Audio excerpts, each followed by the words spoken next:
These are super low yield syndromes, but they like to ask you.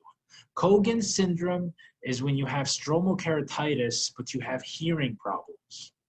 And if you give stromal keratitis and you say, oh, stromal keratitis, and you don't pay attention to the hearing problems and you start them on steroid eye drops, they can go deaf. So that's why it's not just topical. They have to give oral steroids. But before you treat anybody who's got interstitial keratitis on oral steroids, you better do a syphilis and you better do a tuberculosis check.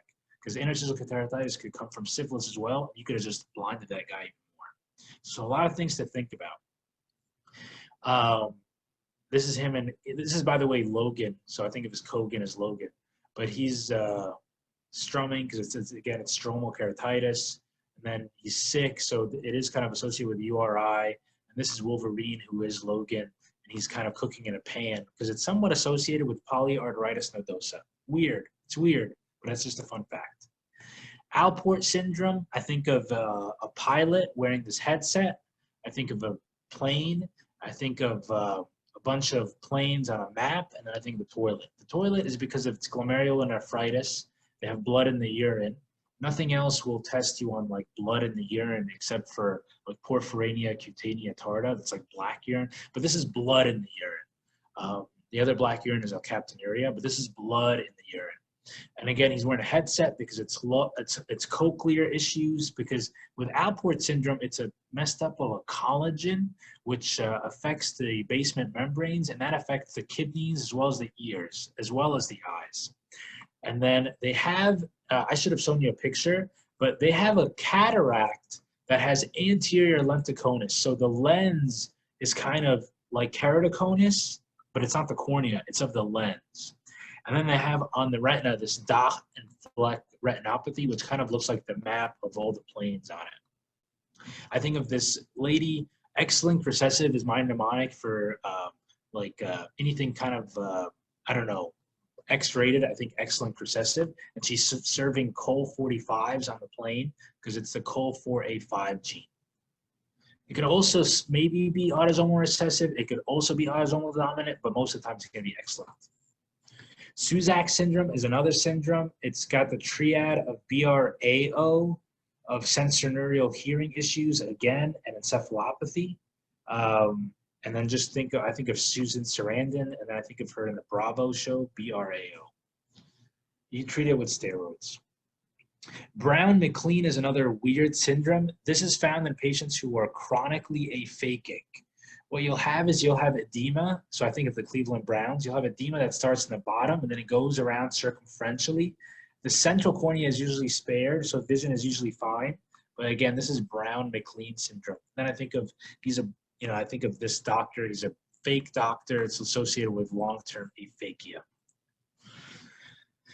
They love golden heart.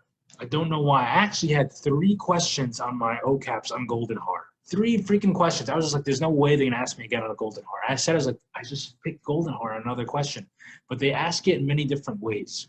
So you have to compare golden heart with Treacher Collins. Golden heart has a coloboma of the eyelid, this is not eyelid colobomas, that's superior. Treacher Collins has a coloboma that's inferior. The way that I remember it is I think of the Golden State Bridge, golden heart, and I think of above the Golden Gate Bridge, that's going to be golden heart. And they have upper eyelid colobomas, and it's found, golden heart syndrome is also called oculo-auriculovertebral. So it affects the eyes, the ears, and the spine. And so they also have like cleft palates, lip issues, and they also, it's weird, this kind of looks like a bridge. It has like 1, 2 arches. It affects the first and second brachial arches. Super weird yield, but they tested you on it. It's also somewhat associated with Duane syndrome. That's Dwayne the Rock. He's driving his car above the bridge. Below the bridge, and then treatment, you have to treat it with a neurosurgeon because sometimes whatever is above there can prolapse. Whatever's below the bridge is Treacher's Colin. This is Colin something. He's a comedian, and he's teaching. So he's a teacher. He's Colin. This has lower eyelid colobomas, and because it's the lower eyelid, it'll also affect the lower jaw. But yeah, lower is Treacher Colin. He's below the bridge. Golden heart is above the bridge. Almost done. Miscellaneous stuff. So PUK is a unilateral crescent-shaped lesion of the peripheral cornea with overlying epithelial defect. Blood vessels are the source of the immunologic mediators. So what you got to do surgically is move the conj from the limbus. And then the whole treatment is you have to treat the underlying disease. I think of it as PUK. It's missing the C and the S for the word pucks. And that's because the C and the S is what's involved. Both cornea and sclera are involved. This is different than Morin's ulcer, where it's only the cornea.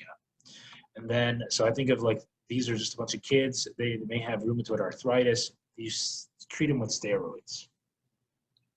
Morin's ulcer is similar to pucks, but it's only the C. This is a corny movie, so it's only the cornea that's involved. And it's associated with a bunch of stuff that has the letter C. So it's associated with Hep C, with C-shaped worms, like tapeworms, roundworms, hookworms. It's only the cornea. And again, the treatment is very similar to PUK, where you basically have to recess the conj away from the cornea so it stops giving those mediating factors. Another thing that they like testing is infectious crystalline keratopathy. Basically, they have, after a PKP, you'll have this ulcer that has this crystalline effect. It's a crystal, so cold.